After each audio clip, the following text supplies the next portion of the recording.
yo quería empezar hablándote de que hay cosas que yo no dejo de disfrutar, aunque esté acostumbrado a ellas ahora. No dejo de disfrutar de la risa de mis hijas cuando se ríen, cuando no están peleando. No dejo de disfrutar de un atardecer. Tengo poquitas oportunidades, pero en el momento que tengo la oportunidad y estoy ahí, nunca dejo de disfrutarlo. Me encanta. Es un momento del día que a mí me encanta. No dejo de disfrutar de un buen salmón a la plancha. Me encanta el salmón, hermano. Lo podría comer todos los días. Me encanta. Hay ejercicios de gimnasio. Yo soy un hombre raro. Hay ejercicios de gimnasio que me encantan. Y los haría todos los días, si no me cansase el cuerpo. Hay cosas que me encantan. Hay canciones que me encantan. Y las disfruto, me deleito en ellas, las gozo y podría estar escuchándolas una y otra vez. Mi familia sabe que yo soy muy pesado cuando se me mete una canción en la cabeza. Hay alguien ahí que hace así. Y es verdad. Y hoy no quiero que tú pienses que por repetido, por haberlo escuchado lo que vamos a hablar hoy, porque tú pienses que ya lo sepas, deja de disfrutarlo. Porque mira, hoy vamos a hablar sobre la gloria de Dios. Hemos hablado muchas veces de eso. Hemos hablado también, y de eso vamos a hablar hoy, de que Jesús era plenamente hombre, Él era carne. Y vamos a hablar de que Jesús era y es Dios. Y puedes tener la tentación de apagar un interruptor y decir, bueno, eso es lo de siempre. Un ratito más yo apago el interruptor y cuando volvamos a orar lo enciendo. No lo hagas. No lo hagas. Porque hay cosas en la vida que por mucho que tú las veas, por mucho que tú las pienses, por mucho que tú las escuches, nunca paran de gustarte, nunca paran de deleitarte, nunca paran de producirte gozo. Aunque las hagas, las escuches, las sepas una y otra vez. ¿Estamos de acuerdo? Pues no desconectes, hermano. Me gustaría continuar pues con esta serie que comenzamos hace 3 semanas, que se llamaba La Gloria de Dios. Y hace 3 semanas, si alguien quiere el audio, y si no lo queréis también, yo lo voy a volver a mandar al grupo, hermano. Estuvimos hablando de aquel momento en el que Salomón consagraba el templo a Jehová. Y cómo cuando él pone todos los muebles en su sitio, cuando se reúne todo el pueblo en la fiesta, y cuando él introduce el arca, desciende la gloria de Dios sobre aquel lugar de tal manera que nadie podía echar en él. Y entonces Salomón hace una oración preciosa. Y hablamos de cómo, primeramente, Jehová le estaba diciendo al pueblo que él se estaba agradando de eso que estaban ellos haciendo. De cómo él iba a responder la oración de Salomón, pero también iba a responder la oración de todo aquel que viniera a aquel lugar con fe a presentarse delante de la presencia de Jehová, por medio de una nube. Esa fue su forma de confirmarlo. Hoy en día decíamos que tenemos un privilegio tremendo, porque ya no necesitamos ir a ningún lugar, ya no necesitamos reunir a todo el pueblo de Dios, ya no necesitamos poner un mueble en un lugar especial, sino que la presencia de Dios habita en nuestros corazones y podemos ser llenos de Él en todo momento. Y Él se agrada cuando acudimos a su presencia con fe. Pero no solamente a este lugar, sino cuando estamos en nuestro lugar oculto, cuando damos testimonio a un compañero. Cuando tenemos miedo y oramos por fe, por fuerza, en todo momento, en todo lugar. Eso lo disfrutamos nosotros, el pueblo del Nuevo Pacto. Y otra cosa que hablamos, y ya seguimos, es que aquel pueblo, el pueblo escogido de Dios, no podía ver directamente su gloria. Habían visto, por ejemplo, Moisés, una zarza ardiendo. Algunos habían escuchado aquella voz que tronaba desde el monte, pero no lo habían visto. En este momento del que nosotros hablamos en la dedicación del templo, habían visto una nube que descendía sobre aquel lugar, pero ninguno de ellos había visto directamente cara a cara a Dios. De hecho, en ese momento, la ley decía que nadie podía ver directamente a Dios porque esa persona moriría, porque Dios es demasiado santo para que una de aquellas personas le viera cara a cara. Sin embargo, hoy llegamos a este pasaje que os pregunté, ¿qué hago? ¿Dejo con la miel de los labios? Me dijiste, sí, déjanos con la miel de los labios. Hoy llegamos, hermano. Está en Juan 1:14. Y dice que aquel verbo fue hecho carne y habitó entre nosotros. Y vimos su gloria como del unigénito del Padre, lleno de gracia, lleno de verdad. Wow. Vaya milagro, ¿no? Vaya milagro. Una pregunta. ¿Cuál es uno de los principales propósitos del Evangelio de Juan? Decir que Jesús era ¿quién? Dios. Sí, Jesús es Dios. Y en esta frase, pues tenemos resumido el propósito del apóstol Juan en su Evangelio. Porque aquí dice, no solamente que Él es Dios, sino que Él fue hombre. Esto es algo que no entra en una cabecita humana, hermano.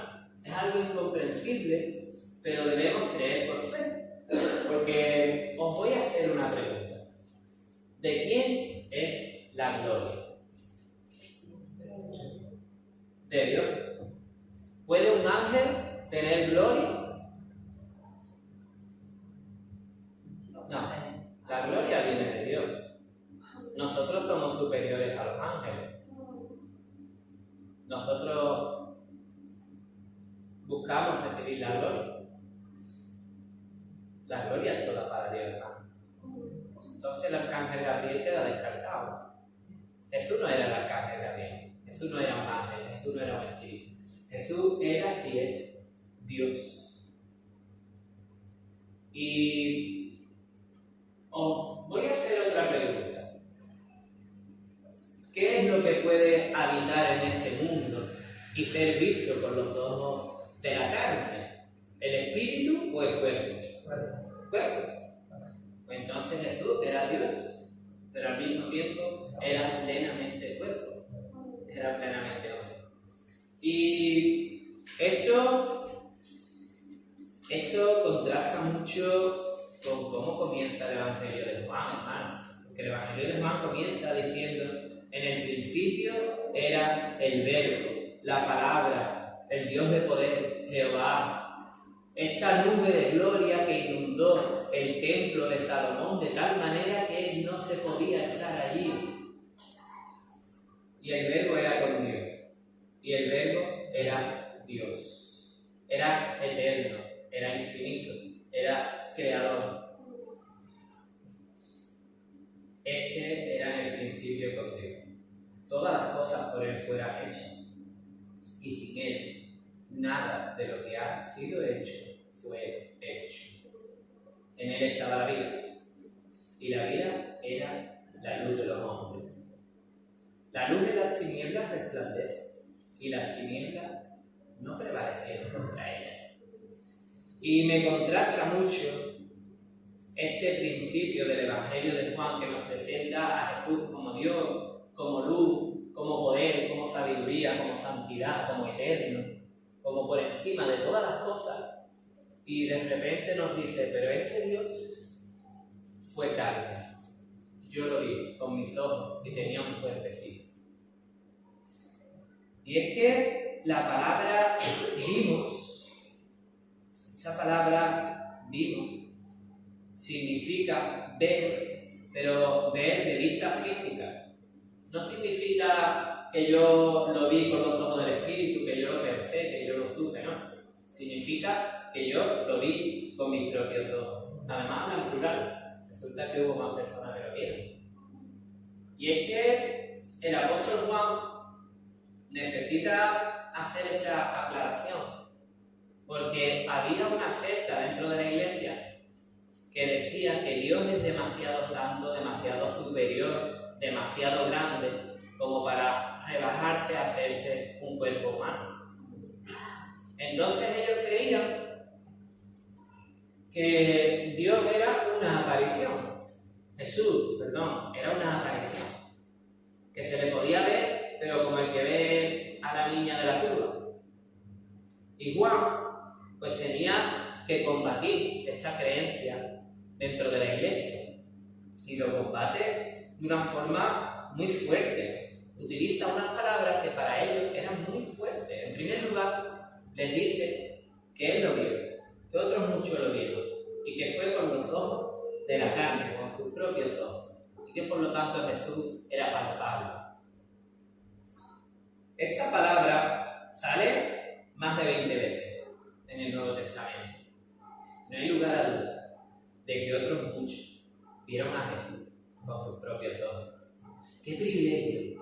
Yo me paro a pensar, y es un privilegio, que pasásemos de tener la gloria de Dios, la presencia de Dios, en un lugar oscuro, detrás de una cortina, a que pudiéramos verlo cara a cara, de una forma personal. Eso es un privilegio, hermano, que muchas veces no valoramos, pero que debemos deleitarnos cada vez que nos encontramos con esta verdad en nuestras vidas, en la palabra, en la predicación, en la alabanza. Dice que si ustedes queréis ver cómo es Dios, pues mirad eso. Eso es básicamente lo que dice Juan. Que si queréis ver al Verbo, si queréis ver al perfecto, si queréis ver su gloria, si queréis ver al 3 veces santo, pues hay una forma de verlo, con tus ojos carnales, con su manera de caminar en este mundo, y es poniendo tus ojos en Cristo Jesús. Y pasa una cosa, que entonces ves cómo Jesús se comportaba cuando estaba cansado. Porque estas personas decían que Jesús no se cansaba. Pero yo sí veo cómo se comportaba cuando estaba cansado. Él se sentaba a la sombra de una higuera con sus discípulos y cansado y todo, les daba una enseñanza que le iba a servir para toda la eternidad. Yo cuando estoy cansado me tiro en el sofá, hermano. Yo soy muy diferente a Cristo. No soy tan productivo. Pero mi Señor Jesucristo tenía un amor tan grande que estaba por encima de su cansancio y lo sentía. Ellos decían que Jesús no tenía hambre, pero yo cuando miro a mi Señor Jesús en la carne, veo que Él sí tuvo hambre y tuvo sed. Y no solamente pidió de beber, sino que ofreció la oportunidad de salvación y de arrepentimiento a una persona que lo necesitaba y que estaba encaminando su vida hacia un lugar que le estaba haciendo daño. Estoy viendo a mi Cristo Jesús compadecerse de otras personas que como Él también tenían hambre y que si iban a los demás pueblos que los rodeaban no iba a haber pan para todos. ¿Y qué hizo? Multiplicó el pan y les dio de comer. por pura misericordia. Veo a un Señor que, aun siendo Dios, aun estando por encima de todas las cosas, se quedó callado cuando otros me insultaban, por amor, por fidelidad a su palabra. Porque la palabra decía que él tenía que quedarse callado en ese momento. ¿Cuántas veces me cuesta a mí quedarme callado en ciertas situaciones? Eso se llama mansedumbre. Y podríamos continuar una y otra y otra y otra y otra. Lee el Evangelio, hermano, y verás su gloria manifestada, visible, por medio de cada pequeño detalle. Yo veo su gloria en esos pequeños detalles. Veo su gloria cuando Él tiene una persona que resucitar, tiene un lugar al que ir, tiene un centurión, una persona importante que le está pidiendo ayuda, pero Él se detiene delante de una persona excluida, insignificante, a la que nadie quería tocar, sin prisa, y le dice: tú tienes fe, tu fe te ha salvado. ¿Qué significa eso? Pues significa que le estaba diciendo que Él era el que podía salvar, que Él era Dios y que Él deseaba venir a este mundo por Él. Por todos los que le rodeaban, claro. Por el centurión, que era importante, claro. Por aquella persona que se estaba muriendo y que lo necesitaba, claro. Pero eso no hizo que Él no se detuviera delante de esta persona y le dedicase su momento y su lugar. Porque para eso vino Él a este mundo. Ese verbo que en el principio era, que era eterno, de repente se vio limitado a 33 años, hermano. Eso es un milagro que yo no puedo llegar a entender. El verbo, la palabra de poder, se quedó callado cuando tuvo que callar. El que fue creador, el que hizo todas las cosas, el que estaba por encima de este mundo, de todo y de todos, se convirtió en un ser creado. El que tiene toda la sabiduría, el que sabe todas las cosas, tuvo un cerebrito que no llega a los 5 kilos. ¿Cómo me dices tú a mí que mi Dios cabe en una cabecita tan pequeña como esta, hermano? Yo eso no lo puedo explicar. Yo no tengo una explicación científica. Y mi cabecita revienta, hermano, echa chiribita. Y la cabecita de estas personas también la ha echado. Hasta tal punto, pues, que llegaron a crear su propia religión. Y ellos dijeron: yo no tengo explicación para eso. Si Jesús era Dios, que yo lo creo y lo respeto tanto que no me puedo llegar a creer que Él tuviera un cuerpo. Porque este cuerpo es impuro, es indigno, y Dios no puede entrar en un cuerpo. ¿Qué manera de respetar a Dios?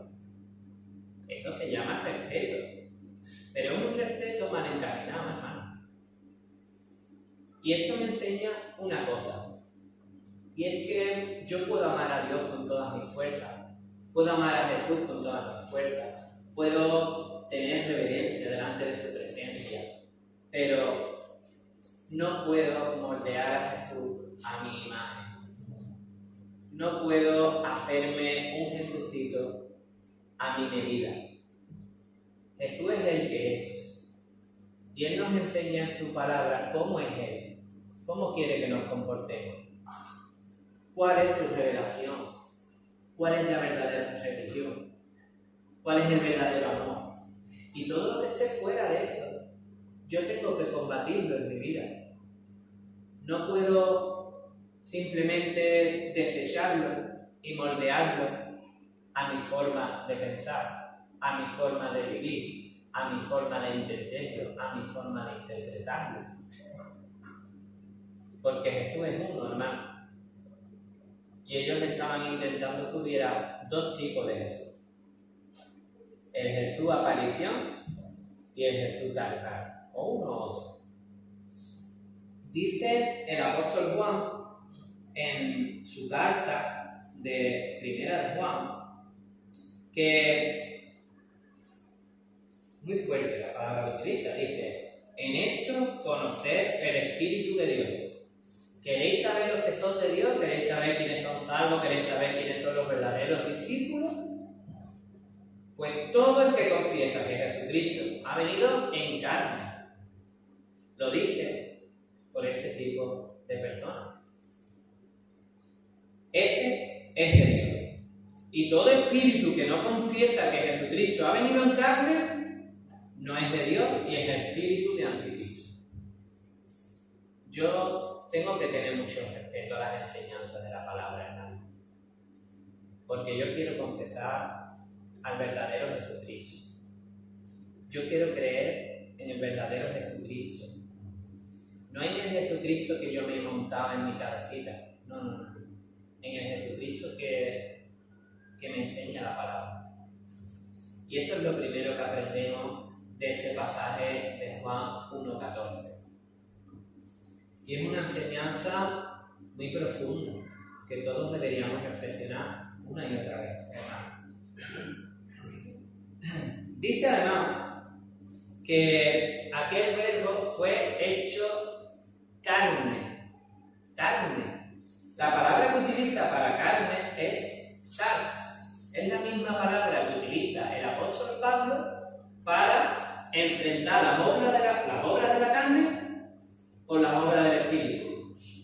Es esa carne que nos enseña el Nuevo Testamento que a causa del pecado de Adán tiende al pecado y está maldita y va a morir. Esa carne, esa palabra carne, es la que Juan utiliza para referirse a Jesús, a Dios. ¿Veis el lenguaje que utiliza, no? Y es que mi Dios es un Dios lleno de gracia, pero también es un Dios lleno de verdad. Y Él enfrenta la mentira, Él enfrenta el pecado, Él enfrenta la hipocresía y Él enfrenta a todos aquellos que desean arrebatar a una oveja de su rebaño.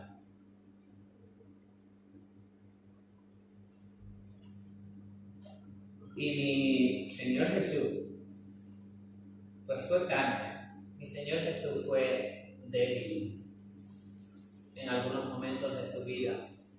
Mi Señor Jesús sangró, sudor. Cuando su sufrimiento fue tan extremo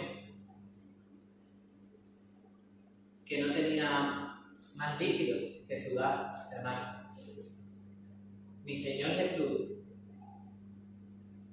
tuvo angustia cuando supo que todo el pecado del mundo iba a caer sobre Él y que Él iba a ser separado del Padre en aquel momento.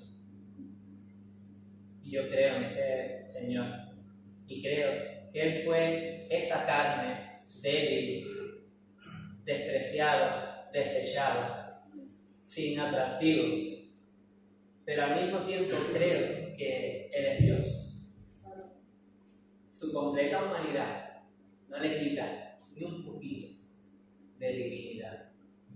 Él es plenamente Dios. Por eso dice Juan que si queréis ver la gloria de Dios, mira eso. Míralo, ahí tiene su gloria.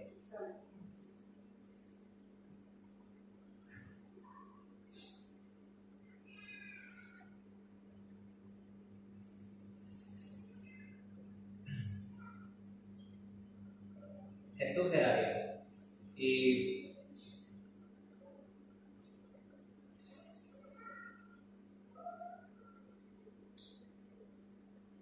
Y Él es 23 veces santo. Si tuviera que elegir un modelo de santidad para dirigir mi vida, pues ese sería el de Jesús. con esto quiero que nos quedemos. Seguiremos hablando sobre la gloria de Dios. Pero quiero que te quedes con esto. Si realmente tú quieres mostrar también la gloria de Dios en tu vida, si realmente tú quieres seguir al Jesús de verdad, no a un Jesús ficticio, no a un Jesús de religión, no a un Jesús de imagen, no a un Jesús que tú te hayas montado, sino al Jesús de verdad, al que existe, al que es Dios, y ahora está a la diestra del Padre. Pues fíjate en Él, intenta imitarlo. Reconoce que tu carne es débil, pero frente a esta debilidad existe algo que se llama misericordia, que cuando tú te pones de rodillas y pides perdón, Él te perdona, y te limpia, y te restaura. Cuando Jesús terminó su obra, Él fue glorificado y subió a la diestra del Padre. Cuando nosotros reconocemos que somos pecadores, nos acercamos a Dios, queremos tener comunión con el Padre, con el Hijo, con el Espíritu Santo, nosotros somos restaurados y accedemos a su presencia. Y su presencia va con nosotros por medio del Espíritu Santo.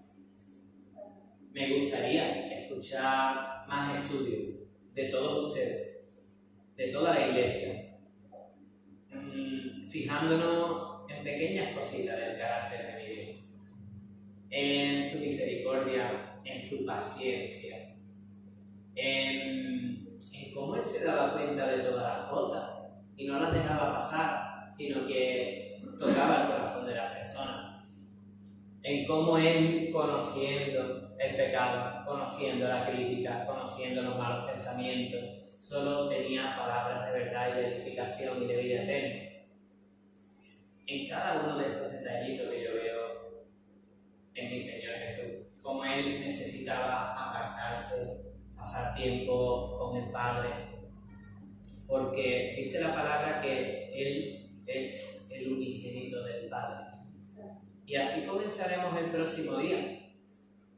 Nuestro Señor Jesucristo es el unigénito del Padre. Él es el preferido del Padre.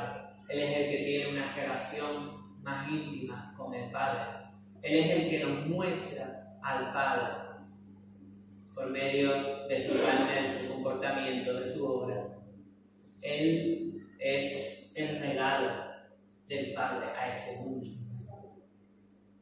Pero lo vamos a dejar para el próximo día. Que el Señor te bendiga.